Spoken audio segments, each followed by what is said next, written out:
Good day, everybody. Happy Friday. We've been looking forward to this event for many months now. I'm Dr. Ali Fiducia, the co-founder of Psychedelic Support. And we've been with Kile on this journey of him writing this brand new book called Beyond the Narrow Life, a guide for psychedelic integration and existential exploration. But before we get started to talk about this book, I did want to announce the winner of the signed book drawing that we offered for anybody who registered for the event. And so we did a random drawing, and the winner is Marianne Baker. I'm not sure if she's in the audience today, but we are going to mail you a book, and we'll be in touch with how to do so. And for everyone else, I did drop in the chat. There is a very generous 20% off from Synergistic Press, who published Kyle's book. So you can get that discount by the link posted in the chat. And so now I'm going to introduce Kile Ortigo. He is the founder of the Center for Existential Exploration, where his work is driven by exploring personal values, spirituality, underlying emotions, and recovery from painful life experiences. He's a research-trained clinician, and his expertise in personality attachment, trauma, and care delivery models of psychotherapy has helped with advancing therapeutic protocols and personal growth with evidence-based approaches through technology, which he was working on for many years at the National Center for PTSD. So Kile has also been an amazing collaborator and advisor here at Psychedelic Support since we launched back in 2018. And his expertise is truly far-reaching, and I always enjoy hearing him talk about topics of psychedelics and in-depth psychology. So I'm sure he'll be covering some of this today when he talks about his book. And he's also an instructor in our MDMA and psilocybin course. If you want to hear more about his work and dive deeper into these topics, you can check out the courses on our website. So without further ado, I'm going to turn it over to Kile for a presentation, and then at the end, we'll be happy to take questions from the audience. So Kile, off to you. Thank you, Ali, for that introduction. It's hard to believe. It's been 3 years since working together with Psychedelic Support, and so much has changed and grown. That's so exciting. So I am happy to be here today. What I figured we'd do is I'll do a presentation. I'm probably going to be around 30 minutes. Let me get my phone out so I can time it, just to give us enough time to have any discussion or questions. I'm going to go through a lot of this fairly quickly, but no worries if some of it you don't remember. It's not all meant to be remembered, like often in a psychedelic journey. It's impossible to get all the nuggets, but that's why I wrote a book. So we'll talk about that. I want to start though first with gratitude for Ali and the rest of the staff at Psychedelic Support. It's just such an important function to provide often free psychoeducation to the general public and to clinicians as this field moves forward. I also want to thank many specific individuals that have been a part of my journey of bringing this book to life. And you see several of them here. I won't mention everyone by name because that would take too long. But these are people that have been very helpful and support to me as I brought this work to completion, and especially last year. I want to mention the Mazatec people because I'm not trained by indigenous communities, but my closest kind of direct lineage from my mentors are with the Mazatec people, and Maria Sabina, who was the first one to open up these sacred mushroom ceremonies to Westerners under not so great circumstances. She was actually told it was for a reason different than the one given. And unfortunately, the unwanted attention that this gave her, as our Gordon Wasson wrote his article after that came out, and they would get a lot of visitors from the West. And this unfortunately created a lot of tension within her tribe and community. She was eventually ostracized. Her home was burned down. There were reports that her son was killed because of this. So I really want to recognize the harm done to Maria and the Mazatec people. And I would like to thank the many artists. One of the reasons why I like to give PowerPoint presentations is because I just love art. And so it's an excuse to bring forward artists that create work that speaks to me. And most of the art that you'll see today is from Peter Moore-Blocker and his Angelarium series. And you can go to angelarium.net to check out his work.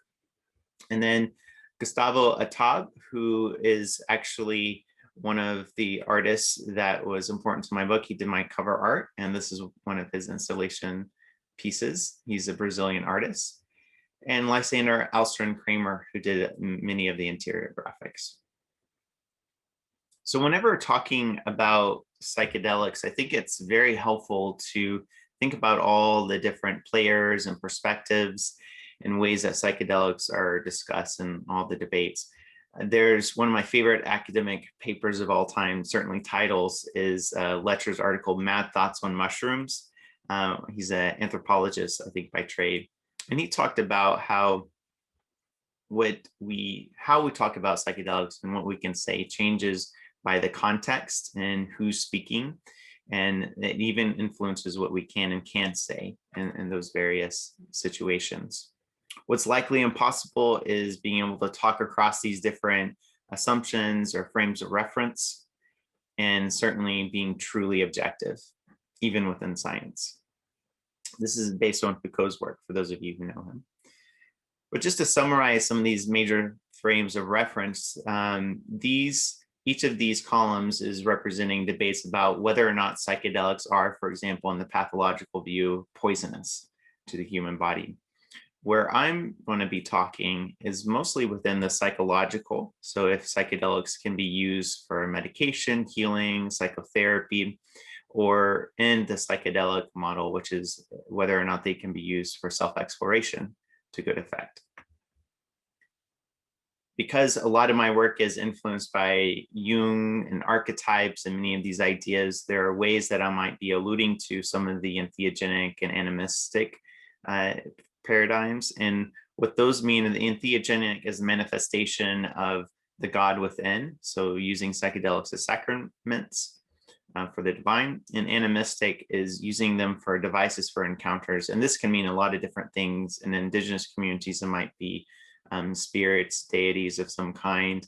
But certainly when we hear people talk about having encounters with aliens, that counts within the animistic model. I want to recognize just the different roles of science, theory, spirituality, and creativity, and creative exploration in this work. So I'm not speaking as an authority about the interpretation of every psychedelic journey and experience, because they're quite fascinating and wide-ranging. And likewise, because anytime I talk about psychedelics, think about psychedelics, this is an image that comes to mind of just the great diversity and nuance and fractal in nature oftentimes. And Bill Richards, who was a mentor of mine and is now a friend and colleague, recommended that anytime giving a presentation, I try to shoot a straight arrow, which every time I give a presentation, that's my goal. But there are all these sort of off ramps and side conversations we can have, but that's why we'll have time for Q&A today. So let's get into my book. I would like to provide you all with some background information just about why I wanted to write the book. And it's a little bit different than I think a lot of authors' perspective, or even psychologists, because I think very much about our global complex issues, including but not limited to the mental health crises. And this includes environmental issues, the risk of ecological collapse. There's a crisis of meaning, certainly in the West, a sense of demoralization, which is a concern about being able to put our sense of meaning or our values into practice and feeling like an inability to do so. There's certainly a political polarization that there has been an increase of objectively. It's not just the felt sense. And there are all the myriad isms. So that's racism, sexism. We can add homophobia, biphobia, transphobia, just all versions of us versus them or othering that occurs. No wonder there's a sense of increased loneliness and isolation, depression, anxiety, And I say here intergenerational trauma because exposure to trauma is very high, even in America, upwards of 90%, depending on the population definition. And then when we bring in the impact of trauma on relatives, caregivers, and across generations, that's pretty much touches all of us to one extent or another. So I believe what this points us to is that we need some powerful, innovative solutions, and ideally ones that recognize our interconnectedness, alongside respecting just the complexity and ambiguity of much of this work and challenges, while inspiring us all to heal, step up our game, and work together. So this is where psychedelics come in, but they're complex, they're complicated tools. I like to consider them experientially potent and multifaceted.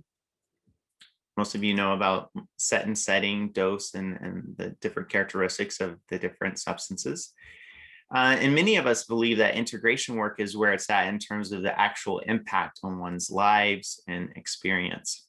And for me, even though I'm a psychologist working primarily with individuals, I also think about how this can help us face our collective problems and partner with others and to heal our communities, not just our individual selves and ideally our planet.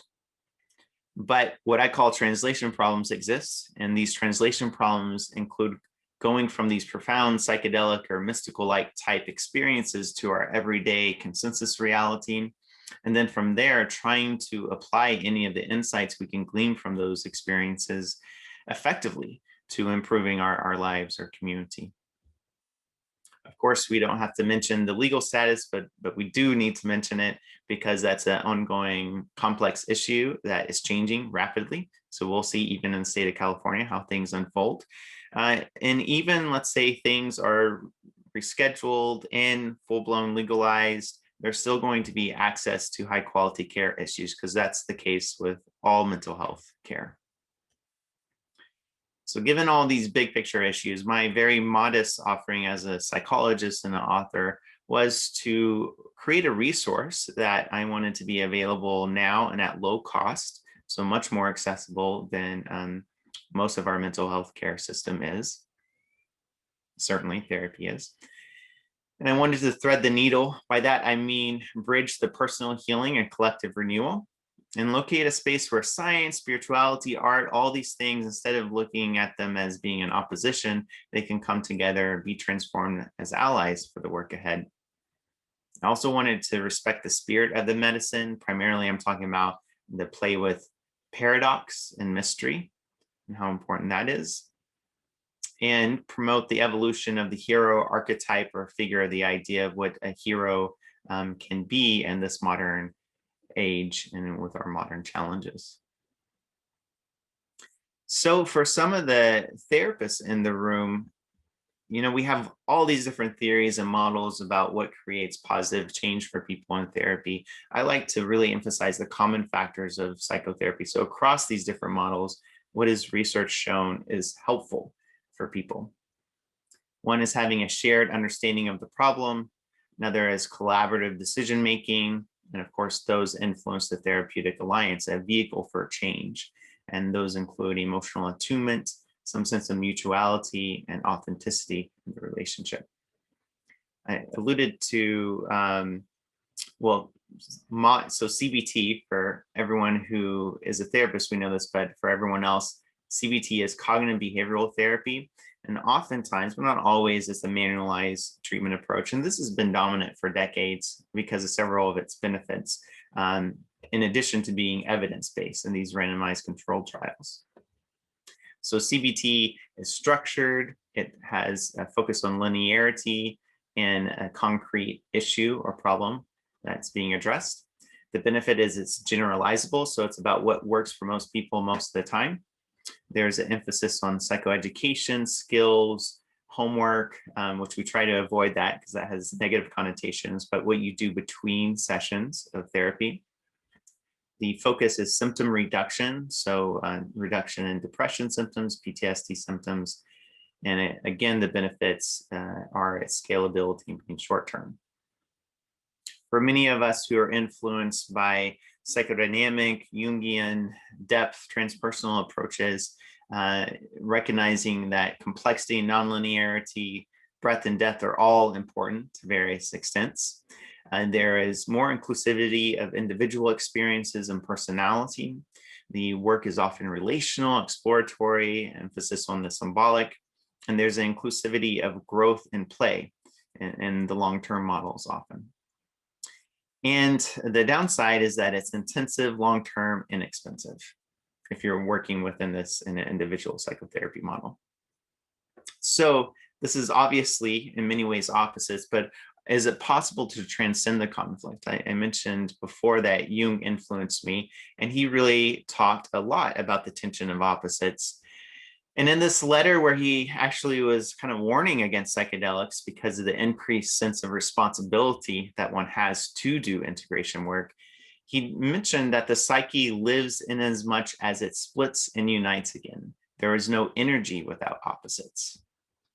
So they're necessary and important. And opposites can be united by a neutral bridge or ambivalent bridge, a symbol expressing either side in such a way that they can function together. So I kept that in mind as I was thinking about how to build a narrative of psychedelic integration and psychedelic psychotherapy. So most of you know that the dominant understanding of psychedelic psychotherapy is that there are 3 phases, and they may or may not be repeated depending on the protocol. And that's preparation work, the psychedelic experience, and then integration. When I first heard about this years ago, I immediately thought about Joseph Campbell's The Hero's Journey. And Joseph Campbell is a comparative mythologist who believed that there was an underlying core story that was told symbolically throughout the world's mythologies, religions, folktales, and that it was a meaningful one. And those 3 main phases of the hero's journey were departure from one's community, initiation, where a hero confronts and ideally passes trials and then gets connected to their inner power or boons or benefits, and that they then return to their community to bestow.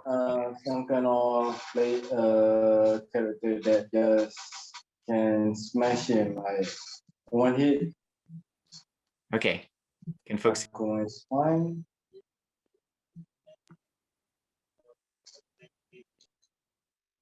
Okay, are we good, Ali? Okay, I think people can hear me again. So hopefully you heard that, but that was return. Oh.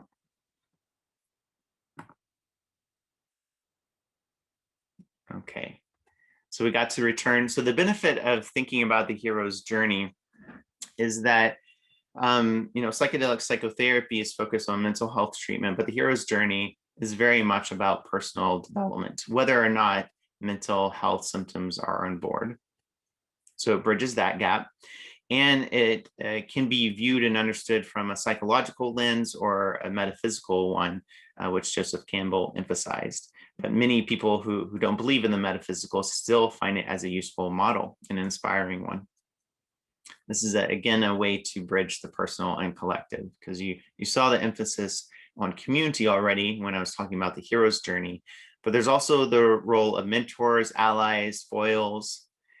That's important. So it's very relational. And there are many warnings along the way because there are many different stories and mythologies. So the hero doesn't always make it to the end. So I think that's an important part of this model. Also, mythology is alive. It's not just ancient. Our mythologies are updated over time, and they become invigorated with new ideas, new situations that we're really having to confront, which is technology often is pointed to as one of the major ones that we're confronting in more modern times. So the question then is, what are our evolving myths telling us? So if you've never heard of the hero's journey, you've probably seen movies that are based on it. I came to this work from my film studies background, which is one of my early passions. And this is a book I recommend, Projecting the Shadow, the Cyborg Myth in American Film. This is by my film studies mentors, Janice Hucker-Rushing and Tom Frentz. The idea behind film studies from my mythological lens is that Film is our cultural dream, our modern cultural dream. So it's our modern myth. And it is to our cultural collective unconscious what our personal dreams are to our personal unconscious. Some examples, this graphics using Star Wars, because Star Wars was explicitly based on Joseph Campbell's work. But you can also look to The Lord of the Rings, The Matrix, many of the movies in the Marvel Cinematic Universe, Lion King, Wonder Woman. These things follow the hero's journey. So I'm not going to talk about all 17 stages, but the first is a call to adventure. Next is the departure from in Star Wars when Luke leaves his home world and enters space. And then while out there going through initiation trials, some of the most important parts of that include meeting a wise elder. This is Yoda in the second film. And often the initiation involves a checking of the ego or the overconfidence that can be a risk at the early stages of the hero's journey. And then the return. So coming back to provide some support or protection for the community. So as still trying to build this narrative, so the psychedelic journey, that synthesis of the psychedelic psychotherapy and the hero's journey is here. So the preparation, medicine, integration. I still saw the opposite as this kind of very structured, narrow focused, manualized CBT, cognitive behavioral therapy. So that includes informed consent and psychoeducation for the problem, skills acquisition or exposure as part of what would be those medicine sessions, the harder work, and then the ongoing practice and maintenance. So I saw that parallel, but as you saw in Jung's letter, he emphasized that there needed to be some more neutral bridge when trying to combine or transcend opposites. And for me, I liked the neutral bridge of existential thought. So I'm not talking about all the existential philosophy. There are many different existential philosophers, but the idea of existential issues is that these are things that we inherit in this day and age simply by being human. So there are questions about freedom and awareness. The existential concerns, we'll talk about some of the specifics, but they include our mortality. So I believe that's the most important. And then our sense of responsibility that's given to us, given our freedom. So now I can talk about what I'm playfully calling my alchemical synthesis, my book, Beyond the Narrow Life. So my goal was to provide a guided exploration of psychedelic-inspired themes that was readable, conversational. I used IUE contractions. I broke all those rules that I was taught in scientific writing to make it more readable and interesting. I really wanted to emphasize the personalization, the personal relationship between me and the reader, because that's important, as you know, in psychotherapy. So it was important to me as a writer. I wanted to keep the big questions front and centered. I wanted it to be able to be used for psychedelic integration, but also be able to be used as a standalone tool for independent exploration. That was important to me. I wanted to act as a resource for therapists, coaches, clients alike. And ultimately, as being on this planet Earth, we're all in the same boat in one way or another. And the major features that I had, besides all the text, of course, were examples, illustrations, some pop culture references, one of the joys of film studies work. I wanted there to be experiential and self-reflective activities, and multimedia options were part of that. I'll give you some examples. So the overall structure, my 3 phases, what I call arcs in the book, are expanding awareness as part of the preparation and departure. The second is confronting the existential trials of initiation, and the final is integrating the self and beyond. So Bill Richards wrote the foreword to the book, which I was very much honored to have him do so. And his foreword starts with the word beware. And what that really is overall is, in his foreword in general, is a call to adventure. And my prologue to the book is a further call to adventure.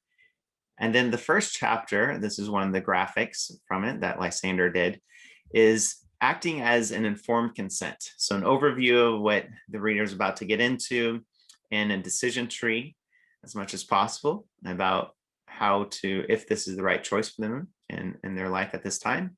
And then if they say yes to the adventure, then a self-care plan.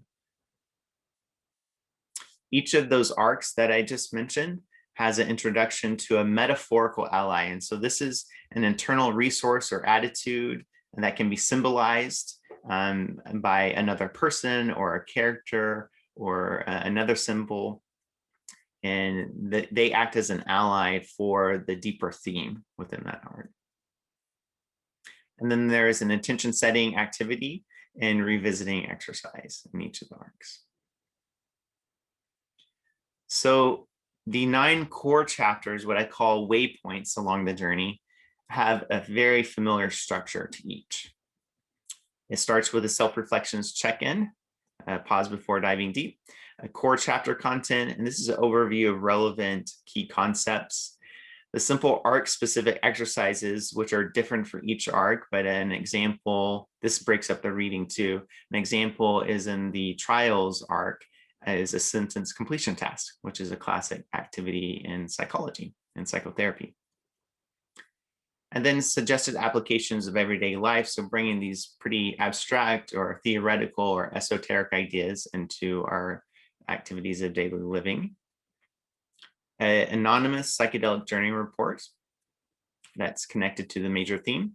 And then a grounding words, a summary of where we are in the journey and what was discussed in that waypoint.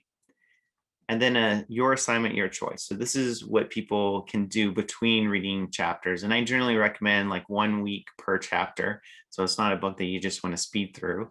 You want to give yourself time to explore and to find your own relationship to the topics.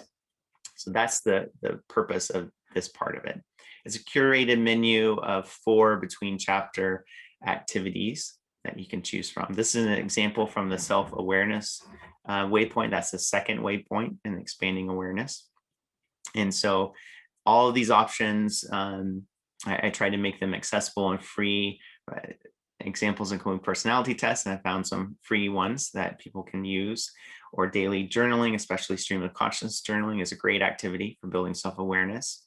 And then this other one is choosing archetypes and various manifestations or representations of those archetypes in your culture, or favorite myth or stories.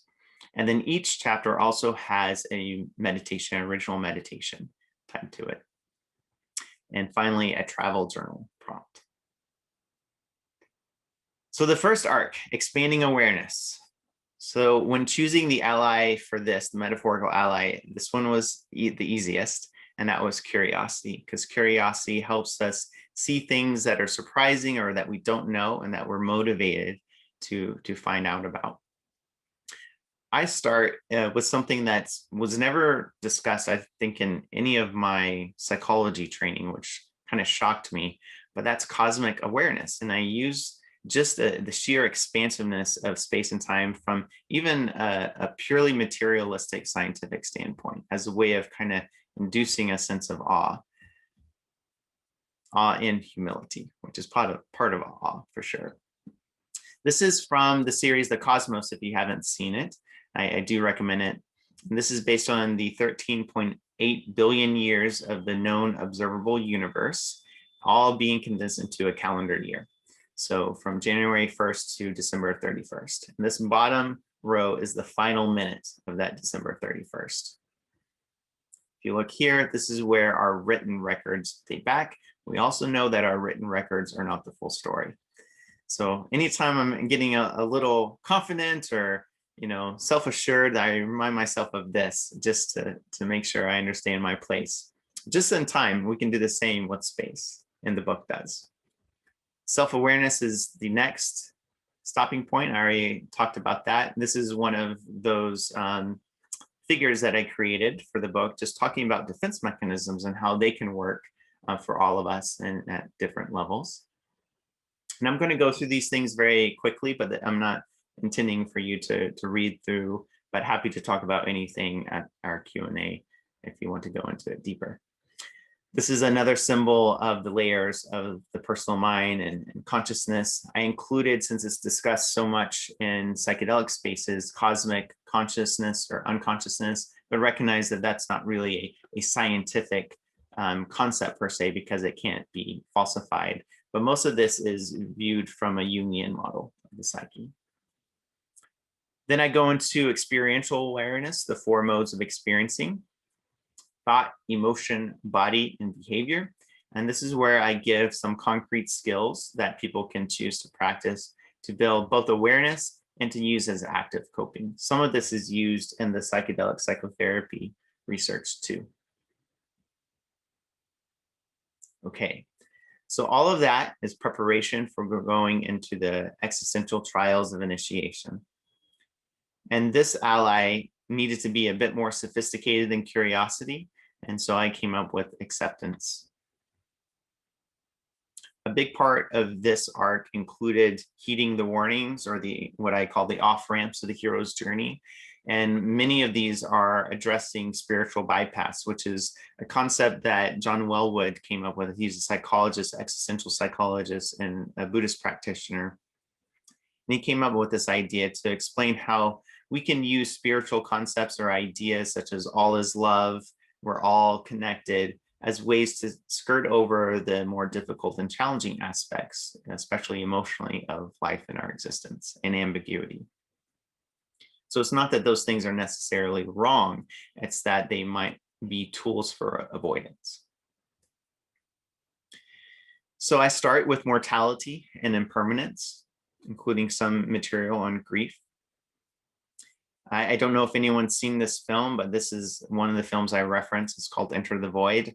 Definitely has a lot of trigger warnings for it. There's violence and things. It's not for the faint of heart, but it's a film that uses the Tibetan Book of the Dead in a very interesting, creative way while talking about psychedelics and the lack of integration. There's also the next chapter is solitude and interconnectedness, really addressing the fear of loneliness and impingement or social control. This is from my version, updated version of what Timothy Leary in his pre-psychedelic days created, the interpersonal circumplex, really emphasizing that there are 2 primary dimensions on which our interpersonal relationships and communication and parts of our personality can be expressed. And that's dominance versus submission and warmth versus hostility.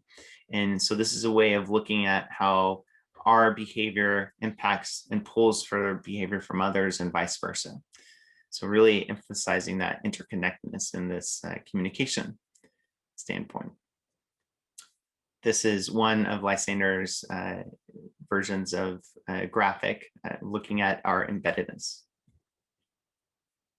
And then meaninglessness versus personal meaning and responsibility.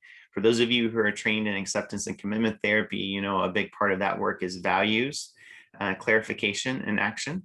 And that's been influential to me. That some of that was actually part of some of the early psychedelic psychotherapy research too, which was a cool synchronicity. And so I have a values exercise in the book, and this is coming from that too. Once someone clarifies their top values, beginning to explore them and how they might want to expand them in their life. So the final arc is integrating insights into the self and beyond. And this ally had to be the most sophisticated and multifaceted. And after some thought, I chose wisdom. I start with going beyond personal identity as a way to increase psychological flexibility. This is Jung's model of the personality, which most people know from the Myers-Briggs, in describing the pros and cons of being biased in one direction, for example, thinking and feeling, and how to bring these basic human functions together in our lives as we grow. Then the very important topic of going beyond shadow projection and recognizing the shadow is always with us and always will be, but how to use compassion as a way to navigate the complexities of the shadow within ourselves and others. This is one figure that I created to talk about different expressions of compassion across those 4 modes that I introduced earlier in the book. And then finally, Beyond the Narrow Life, the namesake for the book, which is about creativity, both in expression, appreciation, and creative problem solving, and this idea of what a renewed archetypal hero might be in this day and age of complexity, ambiguity, and crisis. And this is one of the final symbols synthesizing many of the key concepts of the book. Then I end with the epilogue, just recognizing, even though this is a linear book, the process of the journey of the human experience has many nonlinear elements, cyclical elements, and that's part of the work, and recognizing that. So to wrap up a couple of things, I think the book can be used in a few different ways. As a therapist, I appreciate having resources like this that I can give my clients, especially because I don't like to have to talk a lot in psychotherapy. It's great to give a lot of space to the people that we work with. And so it's nice when there are other resources that they can use, explore, and stimulate or catalyze some of the deeper work that we can do within the therapeutic relationship. And I also think it's helpful and important to be able to wrestle with the big questions that often, at least in my work with clients, people bring into the room. Create a safe space for doing that. There's also a recognition of shared humanity, and that's the benefit of thinking about this from an existential standpoint.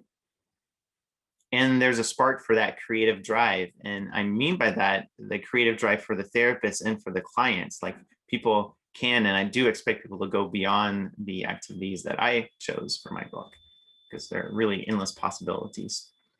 I think probably its primary use is going to be in peer-to-peer support or independent exploration.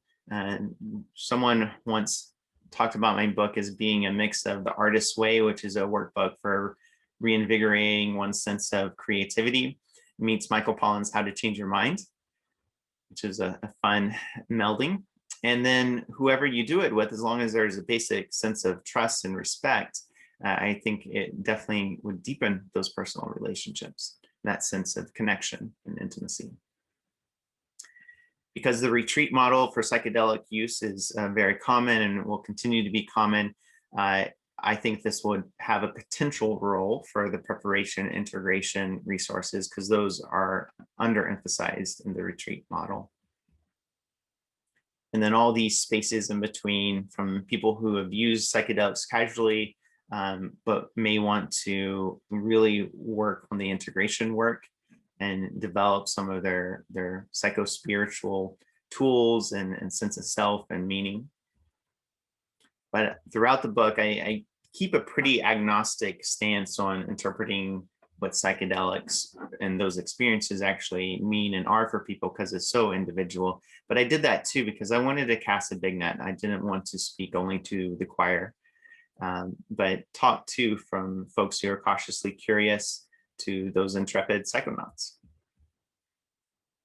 So some of the resources I already talked about that are helpful in terms of attitudes and skills and perspectives and navigating the book. I already talked about those three main allies: curiosity, acceptance, and wisdom. But I touched on several other things in the book. One, especially related to my last comment, I want to emphasize is the tolerance of ambiguity. Ambiguity is part of life. It often brings up anxiety. But if we can learn to tolerate it, we can also rest in this state of not knowing, which is like humility, and it's not a blanket, we're just ignorant of everything, but recognizing that there is a lot that we don't know. And if we can develop comfort for that, we have an ability to suspend our belief and disbelief, to fluctuate between those different states. As we explore, we increase our openness to experience, which we know the research suggests that at least psilocybin, MDMA tend to increase, and increase psychological flexibility, which is a big treatment target of modern psychotherapy, including acceptance and commitment therapy. Compassion is critical here, and I like to emphasize not only self-compassion, but compassion for others, from loved ones to strangers. I think that's really important. Oftentimes I see in psychotherapy that it stops with self-compassion. I think this is part of bridging that self to community healing and transformation. And then also having a place to develop our discernment skills. And so having some balanced critical thinking, decision-making skills is important in navigating a complex world. So with that, I'll end with a quote from Houston Smith, a comparative religion scholar. He was asked in an interview, I believe this is mid 2000s, the article came out in 2004, what he would give as advice to the next generation of psychedelic explorers and psychonauts. And he had lots of words of caution, but ultimately he landed on this: be cautious, go slow, but do not give up the quest. So thank you. Thanks so much, Kyle. Wow, this is such rich content, and I love that you wrote the book on this metaphor of the hero's journey. And it's so much more than just a novel or a book. It's about all these different activities that you can step through with so many layers of information and content. So I'm really, really looking forward to diving in. Thank you, Ali. Yeah, I've been excited to get it out there and just to see what people pull from it too, because I think it'll be different for each reader. So that's the fun part for me too. Yeah, one for the bookshelf to keep returning to. Okay, if anybody has any questions, we can ask Kyle. So you can either drop it in the chat, or if you want to raise your hand, you could put your video will be on screen, and we are recording, just so you're aware. I could either read the question from the chat or just go ahead and raise your hand. I'll call on people. And while people are figuring out what they want to ask here, someone commented already about they would love to have access to the authors, like reading meditations from these books. And it was actually something Kyle and I had talked about before, about maybe doing a meditation from the book in this session, but I think it's going to be too short. So maybe we could do another video that we share with Kyle reading one of the meditations. Yeah, I had my first in-person book launch event last Thursday, which was amazing. And that's what I did. I led a meditation as part of that. And there is going to be an audio book, and which will have supplemental files too. And I'll read those meditations. And so there are going to be a few places to get those, but yeah, definitely I'd be happy to do one for us here at Psychedelic Support. Fun. Okay, so we have a question from Alicia. You can either just pop on now or drop your question in the chat. Cool, thank you. Hello, everybody. Oh, thank you so much for this presentation. I'm also in psychotherapy, and I'll be starting all of my clinical rounds. I'm super stoked about that. I've had experience personally, and also being a peer support with MDMA, with ayahuasca, and of course with mushrooms.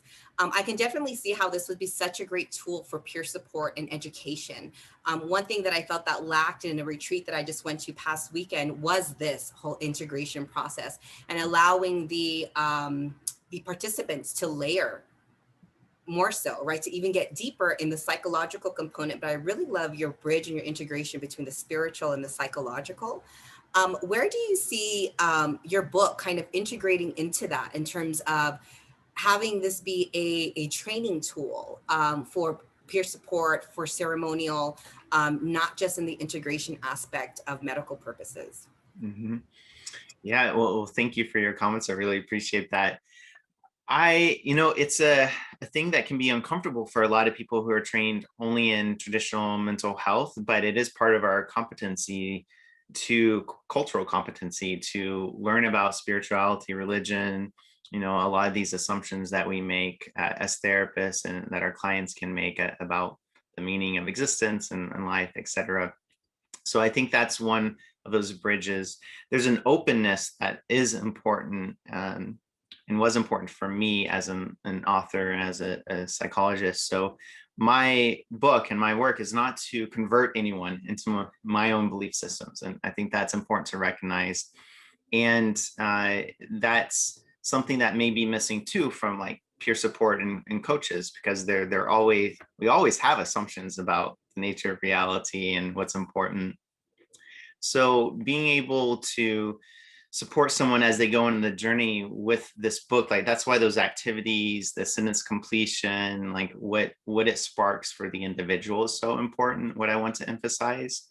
And I believe that by reading a book together, let's say it's peers, since I think that will be the biggest need, you can share about your reactions to something in a hopefully a non-judgmental way, a way that you're not trying to convince anyone, with someone else. And you can actually see how, oh, I made an assumption about something that's not true for someone else. And I think that's such a great way to recognize complexity and ambiguity, but hopefully in a way that can be strengths-based too. And that's why, again, I started with cosmic awareness, because there's nothing else that can keep us out of our kind of rigid views of reality in the world and ourselves than that. There's many other things that I could say to that question and your reflections, but. Yeah, thanks, Kyle. We have another question from Awatif, and sorry if I mispronounced your name there, but the question is about they're pursuing a master's degree in clinical psychology and they're interested in this topic of psychedelics. So they're curious if you have any advice for someone who is starting this journey as becoming a psychologist. Yeah. Well, early welcome to the field. One piece of advice that I give people is that it's really important to get trained in more traditional psychotherapy as well. And for several reasons, there is some overlap in skills, and there are things that are very different in traditional psychotherapy than psychedelic therapy. But two, so that would just broaden your ability. But two is we still don't really know how all this is going to go. I mean, a lot of us here are optimistic, and the data has certainly been pointing in a positive direction. But, some people have been talking about how we're in this kind of peak hype phase of the movement. And, these things are complex and powerful experiences. So it's good to be able to have a few different options in how you practice if you're going to go get a degree and get a license. So have a couple different areas of specialty, and then you'll be prepared for whatever the future holds as best as possible.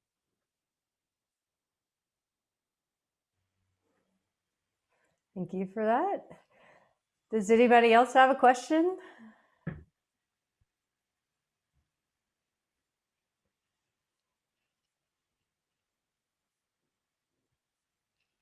Okay, I have some I can launch here. Yeah. Okay. This topic of existentialism, and you also work with mindfulness. And so do you see some relationship between these type of topics, or how do you bring these things into your work with your private practice? I feel that from the existential perspective, awareness is the bridge with mindfulness. So mindfulness is about awareness, existential freedom, responsibility, awareness of the things that bring up fear for us, like our mortality, loss, loneliness, all of that, meaninglessness. These things overlap in that way. Mindfulness it depends on how it's being used, but sometimes it kind of stops there with just an awareness of the present moment. So there can be more of a present centeredness in mindfulness approaches, in the West at least, but often in a lot of Buddhist traditions too. So there's some overlap in that. That's where I see it. But I think existentialism points to some specific things. And when I say existentialism, I don't even actually like to use that word so much, because it's so associated with the pretty heady philosophical tradition, which a lot of people don't even believe exists as a cohesive whole, because one part of existentialism is the individuality of our life journey. And so a lot of existentialists don't believe or don't agree with one another, which is a funny aside, but an important one.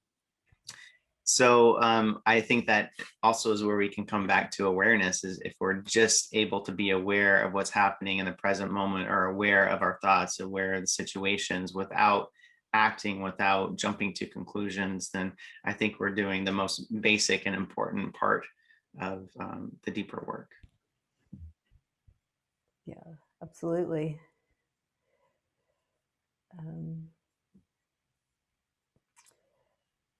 See, I really loved all the artwork that you shared in the presentation and bringing to life some of the inner experiences that someone might experience or may not. So I was curious if in your book, if this artwork is presented throughout the chapters, or how's that flow? I wish maybe in the second edition, where I can have like some color inserts. But yeah, all it's black and white within the actual book. So Lysander's work is what's present, and some of my own kind of abstract stuff is within the book itself. But if you're interested in any of the artwork, do reach out to me. But angelarium.net, I can give you the names of those artists again. We can pull them up before we end today. But they're great folks, and they have things for sale that you can support them with. Awesome. We had another question come in, and it was about, how do you recommend promoting being an integration guide in a private practice? And, how do you talk about these topics of psychedelics with your clients, and how does that sort of unfold for you? Well, it depends on where you're located and what your license is, if you're a licensed practitioner. So in the state of California, and as a psychologist, it's very clear that we do not promote the use of psychedelics or illicit substances. That's written into our code. So, and that's something I don't do. I do mostly traditional, long-term, depth-oriented psychotherapy. And then, but I'm in the Bay Area where a lot of people are doing psychedelics anyway. So just kind of incidentally, the integration work becomes a part of the work that I do.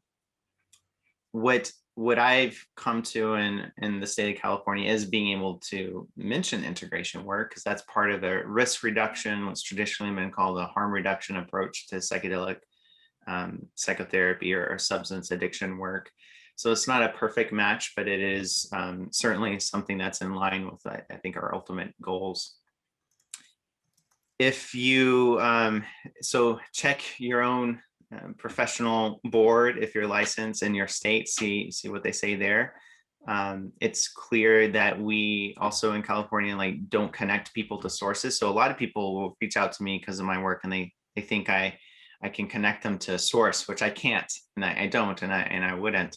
So I have to clarify that everywhere, but that's important where we are at now. The exception is ketamine-assisted psychotherapy. And I do think if people are interested in non-ordinary states of consciousness, ketamine-assisted psychotherapy is an option that people can check out with recommended clinics. We have a few at Psychedelic Support that are on that list.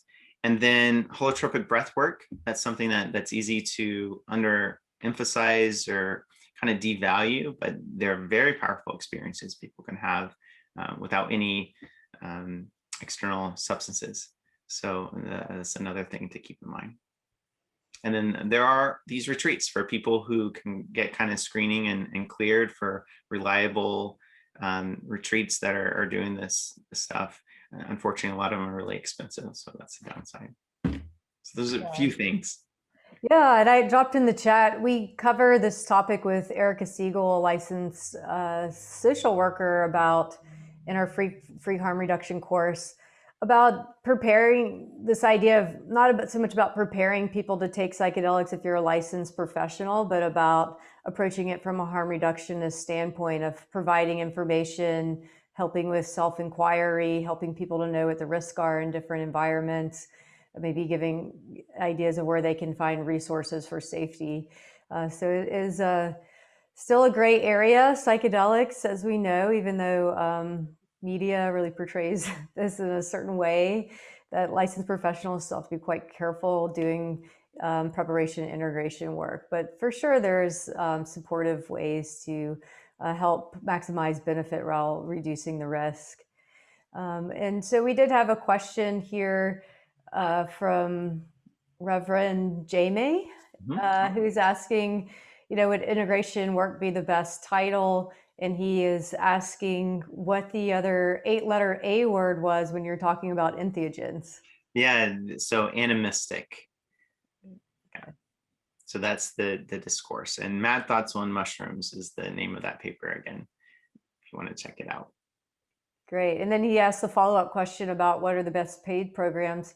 There are some great offerings now from MAPS, Fluent, Psychedelic Support, Psychedelics Today, and other platforms that are really looking at presenting different information for different types of professionals or students. So there's a growing number of resources out there.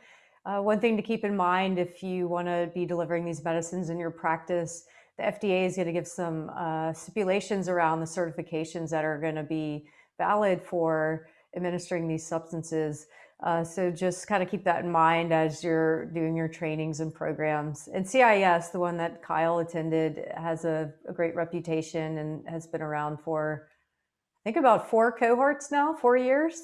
I think it's at 6 this year. Okay, Yeah. 6. Well, and they just doubled the size because they have a Boston cohort now, as well as the main one.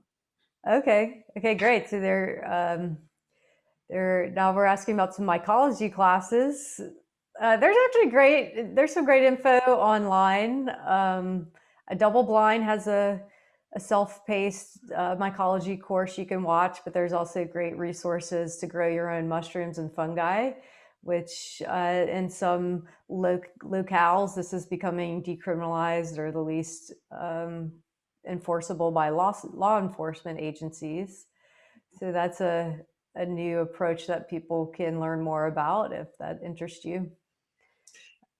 And the legal stuff is super complicated, and what people, I think, don't always understand is like the Oregon measure, the California measure, that's different than like our boards or licensing boards condoning, or the scientific community condoning. So it's going to be a more complex road ahead than it may seem in the media. Right. Always important to keep that in mind. I'm going to drop the link for Double Blind. They're a media and publications publisher company here. They do some really cool articles and courses that are accessible. Okay, so we have 1 more minute. We can go ahead and wrap up now. I thank everyone who joined today. Be sure to check out Kile's book. Thanks so much for that awesome presentation. I learned so much, and I'll be looking forward to reading this book over and over again and doing more of my own personal work with it. So. Thank you, Ali. It was a pleasure and exciting meeting everyone and getting these questions too today. Yeah, thanks for coming. Have a great weekend.